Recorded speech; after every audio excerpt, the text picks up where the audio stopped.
My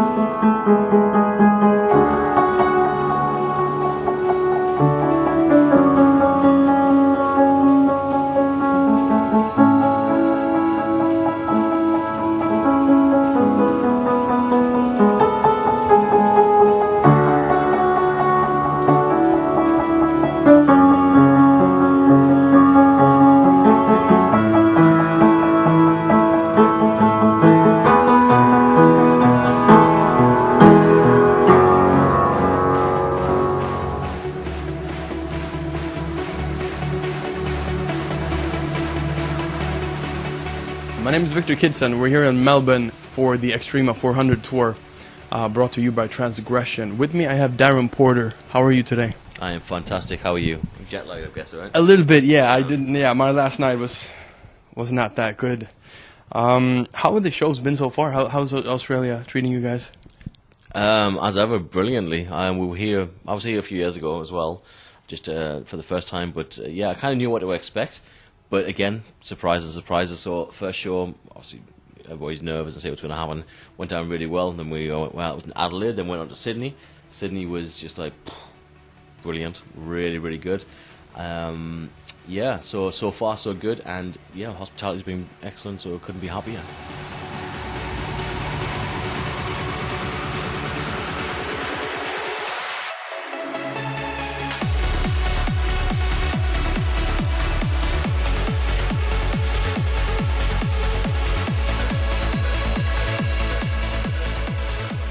What's the crew? What's the Transgression crew like to work with? They're awesome. The guys are brilliant. They look after your every single need. There's never anything too big or too small. You don't want for anything. I've never felt so welcomed anywhere before, to be honest. So yeah, I'm really enjoying it. I'm comfortable. I'm happy and rested. That's an important thing, especially with the long flight and the jet lag, which you're getting right now. Yeah. With all of that, it's all take the consideration. So yeah, couldn't be happy. We've been treated like kings. Yeah, I agree with you as well. It's like a big family hanging out and just chilling pretty much. And then we have the event tomorrow. Yeah, we've had a good time to get the jet lag over, get your sleeping patterns put back to normal. So I'm fresh, ready to go for this weekend. Can't wait. How would you compare the crowds compared to Europe down here in Australia? Tough question, because you could say the crowds in Europe are a bit more educated in the genre, but that's a false pretense, because they are just as interested, they're just as energetic, they're just as up for a party, and yeah, they're just as intense.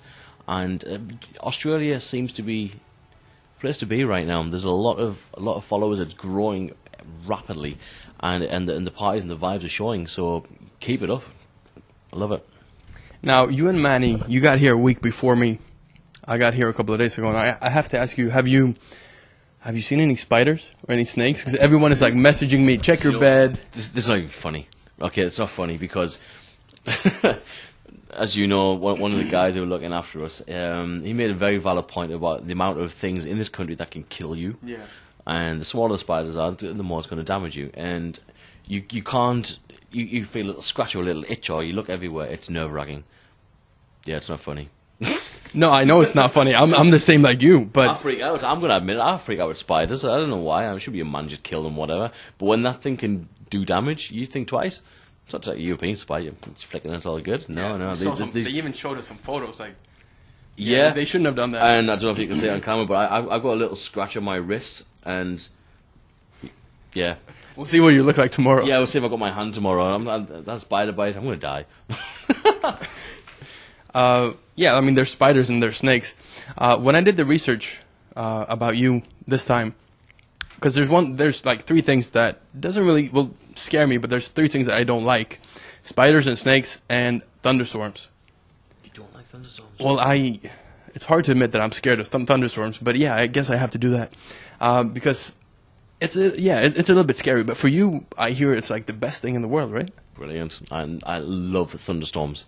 Last summer I was in for a treat. You must have been sitting in the cupboard all summer, right? Because yeah, I was down in the basement just shaking. Oh, no, thunderstorms. There's something about them. I was on vacation last year, and it was a really hot day. And then towards the end of the day, I started to get really muggy and really thick and uncomfortable. And the sun disappeared, the blue sky went. It was a thick cloud. I thought, oh, this is good recipe for a thunderstorm, and I've never experienced one like that before. And I sat on the balcony, and it was torrential rain down. I had a glass of wine on holiday, and the noise and the rumble, it was just, it's awe-inspiring. It really is, and it's fascinating, and I love it. Absolutely love it. How can you be scared, man? Oh. I'm not scared, but it's like there's so much happening, and you don't really know what's happening, and it's so loud, and it's like everywhere. So, yeah, that's the best thing. It's just raw power. That's what it is. And it's you kind of feel insignificant when you're amongst the good ones. And I don't know if you've been to my place, but I have a small balcony out my bedroom, and in the summer I get a really good view of the landscape. And it's a clear night. Oh well, not clear night, thunderstorms obviously, but clear view of these flashes, and every now and then you get a really big one, and you feel it in the floor and stuff. Yeah. And I heard you even want to do the storm chaser thing one time in your life. My bucket list. I want to go with those guys who chase those storms and the tornadoes and things, and kind of just feel that excitement and that thrill of chasing the stuff down. I would love to experience that. So if anybody wants to invite me along, give me a call. Okay, so I just confessed that I'm afraid of thunderstorms, and you were like, "Are you afraid of thunderstorms?" Yeah. But you're afraid of ladders. Yeah, I am. I am scared of ladders. Not the things themselves. Just for some reason, I'm not scared of heights. I'm fine with heights. I can walk on the tall buildings and look over. There's no problems there. But for some reason, just the ladder, you can fall off a ladder and hurt yourself. It's obvious, but as soon as I get on there and start to wobble, that little shake, I just get really, it's uncomfortable. It's not good. So I need to get off. I think it started when I was a kid, to be honest. And is that strong with you, so you don't use ladders at all? No, I can do a little step ladders. That's fine. Kind of fall off and doesn't do anything. But when you start climbing up your own height and you're on a ladder, that's way too much for me. I'm much into the light bulbs in my house.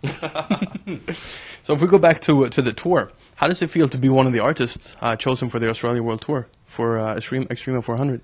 Oh, it's a privilege, obviously. I'm good friends with Manuel, as you know, and I want to put it out there, obviously it's a huge congratulations to him to get to the 400 stage. It's a massive achievement. So, I'm sure Manuel might have covered this also, but the chat that we done Storm Chase a few years ago, 3-4 years ago, whatever it was the first release on Extrema. And he asked me if I wanted to celebrate the 400 episodes because of this. And there wasn't even a question. Of course I will, absolutely. So, I'm privileged to be here, and it's a huge congratulations to him. How would you, obviously you have a professional relation, but you also have a stronger friendship relation. How would you describe that? You can't really describe it, really. It's one of those kind of bonds that you make with some people, and I'm very privileged to have a couple of friends, really close friends in this business that I've met through the work, through the industry, and who I can call a good close friend, and Manuel is certainly one of those. We just kind of strike every chord, tick all the boxes, the sense of humour, the timing, the kind of just experiences, and we just never get bored of each other's company. So it's a really strong bond, it's a really strong friendship, and I couldn't ask to tour better people. Also part of this tour in Australia, we have Pink Q, Natasha, who's also an artist that you have sort of mentored a little bit as well. How did that come about in the beginning? Say mentor, that's as if I'm some kind of guru or anything, but it's far from that. It's more like Natasha, we've been friends for a lot of years, and she's always had a real strong instinct and drive and want to learn music. She was already pretty damn good anyway, and she's a really good DJ. And again, she's one of those people who fall into my kind of category in the small circle of colleagues who become close friends, and we share a lot of the same ideas. We laugh at the same jokes, and we get on so well. And little things like, I can help you with this, I'll help you with that, was just a nice little thing to do. But it became a kind of a thing where she would come to me and ask a few things. Not, can you do this? It was more, how do you do this? Or more friendship back. Yeah, it was more like a chat. It wasn't like trying to get something from me. And it was a little feedback, and she would take all the feedback on board, absolutely, and go away and use that knowledge or information and utilize it and come back. And she'd grown so fast as a producer. It was amazing, and she came to stay with me and my family last summer, just to kind of tone everything up and get everything ready, because she wanted to release her first track, and she knew that she wasn't ready to release her first track just yet. And as we're friends, I said, of course you can come. And she done so much so quickly, it was ridiculously impressive. So I put her in touch with Manny, and and those guys were kind of all talking anyway and friends. And yeah, even if the track went through as an anonymous sort of submission, Reborn. Reborn. We talk about Reborn, yeah. Even that went through an anonymous submission, it would have been picked up by any label, I believe, because it was a really good, strong track. And yeah, watch out for her. She's going to grow very quickly, and yeah, she's going to take my job soon. What did showing someone else your like the music production teach you? Well, I try to do this a little bit anyway, because as you know, I do templates and things. I kind of basic sort of settings and to show you how stuff works together. I never do just a full template track so I can just change a melody and release it. That's not the point of this. The point of this is, because I know how difficult it is. I think we've covered this in previous chats and things, that we all know how difficult it is when you hit a wall of your ability and you don't know where to turn. You don't know what questions to ask. Not kind of, if you know what to ask, then you can learn. But if you don't know what that is, you're stuck. And this is this is the only way I help out what to do next and where to go next, and kind of a little push in the right direction. I still need mentoring. Everybody can always improve all of the time. So whatever I know and it can help someone else, that's fine for me, and that makes me feel better. And then I'm sure in a few years' time, Natasha will do the same thing. Someone will come to her and what she knows she can help on and pass on. But obviously, I'm not going to go and say, yeah, there's my channel strips and stuff for my mids and my kicks and everything. Just do what you want. That's not helping anyone. So to give advice, yeah, I do this almost on a daily basis, doing the A&R, and so it's no different really. Just some people take the advice better than others. Do you wish, or did you have someone when you started out that you could go to or that you could get feedback from? Well, yeah, as you know, I'm pretty close friends with Sean Tyus, and he helped me in the same way, not as doing things for me, but just kind of guiding me a little bit, being a little bit of a mentor, and kind of, yeah, it's not good enough. He would never say things are good enough, because once you find that you're good enough, that's fine, that's good, you're complacent. So it was always a push. The movie Whiplash, right? The new Oscar movie that came out. Yeah, that's the guys pushing and never giving you an easy ride. And Sean wasn't as brutal as that, but he was kind of keep on top of your game. Don't drop the ball, and yeah, you can always improve. You can do better. I know you can do better. This is good, but it's not your best. Do more. Keep pushing. So it's actually more about like mentoring, like pushing someone, than showing how you produce. It was more like pushing somebody. Yeah, it's motivating somebody. Motivating someone to do that. Yeah, it's not hammering somebody down, saying it's not good enough. It's like you can do better. It's a positive spin on everything, and improving and encouraging people to expand and expand. Because once you stop and you think that you're good enough, you're just not going to get any better. And that's not helping anyone at all. Not the business like yourself, not the label you're on. You won't grow as a producer. You won't grow as an artist. And he still does it today. Now, I gotta tell you guys, Darren is actually one of the most humble and one of the most kindest guys that I've met. But you used to work as a bouncer in the UK. Yeah. I mean, how does that fit together? Not all bouncers are big meathead people who punch people and beat people up, right? No, true. So, yeah, you can diffuse very, very volatile situations using your head. Chatting, talking, kind of resolving stuff. And it is right, I did have it's expired now, but I was a licensed bouncer. And it wasn't for me, to be honest. Sometimes it's just too much. You can just take a little bit too much, that's enough. And, yeah, it was... Yeah, not many people know about that about me. It was nice to be able to kind of diffuse things without having to throw punches all the time. And it was a really kind of a dark era, really. I didn't look forward to doing it at all. So, yeah, that's why I don't really talk about that much. It was a bit of a small little phase that I had. It was the environment I was in as well. I'm from a tough town, you know. So we all know that you have done and you're still dreaming about scoring for movies. But you're also dreaming about directing. I didn't really know that about you. Tell us more about that. You probably know as much as I do about it. Okay, so that's... No, I mean, it is an idea. I like the idea of kind of capturing what you see. Because what you have in your head isn't real. It's not out there yet. And if you can record that in a way, which is what directing is. You get it on video and you record what you can see, and that appeals to me. It's the same as music. It's a different medium to express whatever it is you want to get out there. So if you want to project emotion, you can do it either through music, and you do it in movies and dialogue. And this is why writing and directing and music go together, and that's why we enjoy movies. And the whole broad range that appeals to me. I mean, I have nowhere near the skill or the ability to write. Absolutely not. But I do kind of, you know what forced me to think this? I have not seen a decent or even a good at all scary movie or horror movie. They don't exist for me. That's true. A lot of them doesn't make sense what people do in them, right? Yeah, it either doesn't make sense, it's not scary, or it's cliche, it's a big minor chord crescendos, the big bangs, and it's like cheap horror tricks. There's nothing that gets you psychologically. There's no peripheral vision going on. There's no like, say when you wake up in the middle of the night and you're scared, you don't know what you're scared of. You can't see it, but how do you get that feeling to someone else that they can't see? Instead of giving them, I'm yet to find a movie that can actually scare me. And what would be your take on it, or what would be your? I don't know actually. What scares you? I mean, to everybody's it's subjective, of course. What individual fears? Okay, let's say you wake up in a room full of ladders. That's fine as long as I'm not on them. That's all right. But yeah, okay. So how would you take that feeling or my feeling I would have on that ladder and project that and explain that to someone else? You can't do it by music. You can't do it by writing or telling someone. You can't explain it. That's why like, you really scared of ladders? Why? You can't comprehend that. So that's for me. That's just, it's something to ponder. And yeah, one day maybe when I'm bored, I'll have a couple of cameras like you have. Yeah, you'll put something together. Make something scary. It's probably really bad, and then it'll make me appreciate directors more. That's why they're so good at what they do. It's an artistic outlet. You actually had, last time we met in Zurich, you got a little bit of directing experience when you did an interview with me. How did that feel?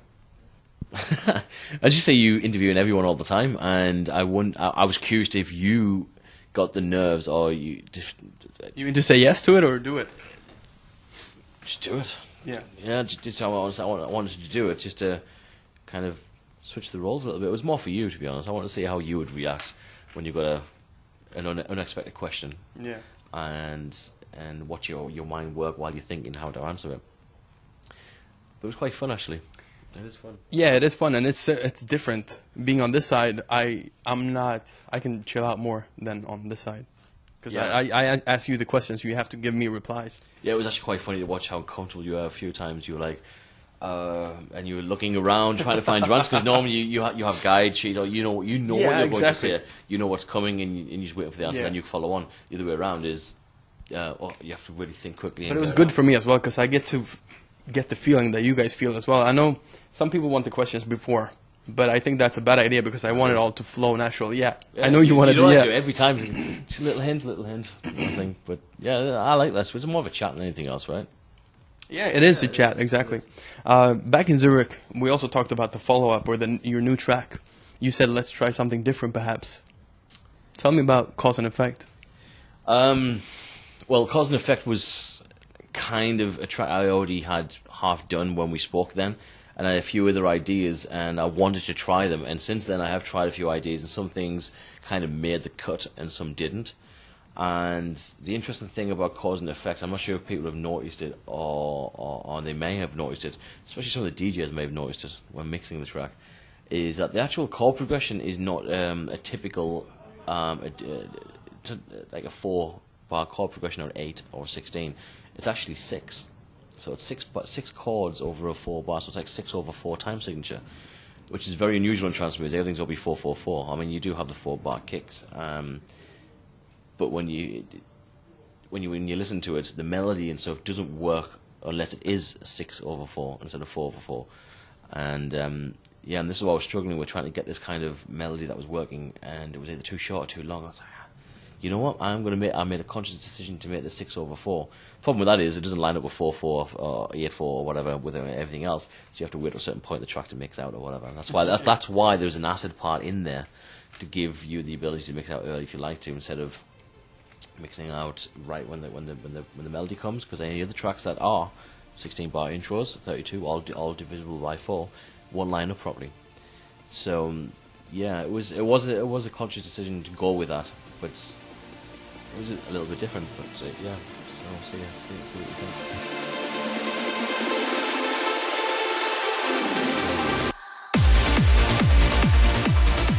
With Cause and Effect, you also launched your radio show. What was your idea before the show? Like, what did you want to include in it? I have a sort of a really, really picky sound that I love. I like all music. I don't have any bad words from any genre of music whatsoever. I make lots of music and I love it. It's part of my life. And I listen to a lot of other DJs' podcasts and radio shows, and they're all really, really good. Of course they are. It's their styles and their own sound. And I've kind of, if anything, known for a certain signature kind of sound, a little bit, a certain tone to tracks. And I've never put a radio show together because the such a lack of these tracks anyway. And that's why I want my own sound to fill this gap. But it's becoming so popular now. There's a lot of DJs, and I'm so excited by that because there's so many tracks I can play out now, and I'm loving so much more trance.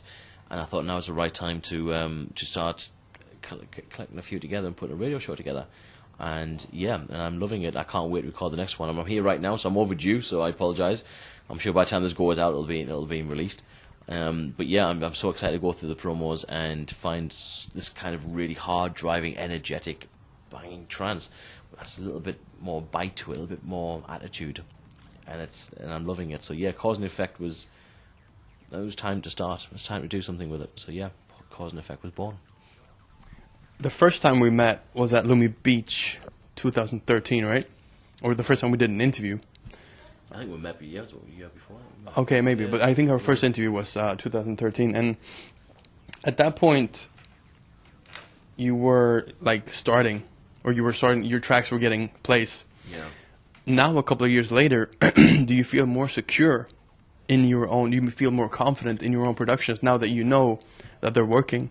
No, because I would never sit down and say, "Yep, I'm good at this. I'm happy. I know what I'm doing. I belong here. I'm one of the big guys." No, never. You can always improve. Going back to what we were saying before, I will never be happy and content with what I'm doing. You need to improve and expand and adjust and grow and do better than what you did before. Must do better. Must do better. Must do better. Even if the pressure's on to exceed a previously successful track, like Terraforming was probably my most successful track, and it's very difficult to sort of outperform that. So the pressure's on to do better, and you must improve and must improve.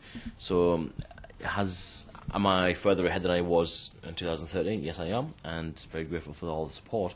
What comes with that is a greater push and urge to improve even more. So. Is that stronger from yourself, or do you feel it from others? How hard are you on yourself? Yeah, I am pretty hard myself. But I have, like I said, close friendships and colleagues in the scene who can kind of tell you or give you a little bit of feedback and things, because you need this. You need people who you can trust with their ears as well, because your ears get tired, and yeah, it's nice to have people around. So get yourself proofed and be ready to take your feedback. Take it really, really hard, because some of it might be brutal, and the really good friends will tell you the truth. They won't sort of sugarcoat anything. And this is where I'll give Sean credit, and we speak every day with the label things and stuff. And I give him feedback, he gives me feedback, and there's stuff we're like, dude, what the hell? And he's like, oh, that's really good. And yeah, it's good to have someone around. So 2015 is already looking pretty good for Darren Porter. How have you been? I mean, you're growing. Yeah, I recently moved over to a Assured agency, as you might know, and which is a very respectable booking agency, and it's nice to be involved. But yeah, things are growing as they do. Your ability to manage your time changes as well, because you soon realize what priorities are, and you get very caught up in stuff you don't really need to, and you waste time. And you're getting better at priorities, you mean? Or? Absolutely, I'm getting better time management. I'm working with labels as well, and working with other stuff and side projects. So to be able to do all of this in a certain amount of time, it needs to be managed correctly. And I wasn't doing this in the early days. I was mismanaging time so bad, and it was taking me so long to get tracks out. I couldn't figure out why. And because I have twice as much workload right now as I did then.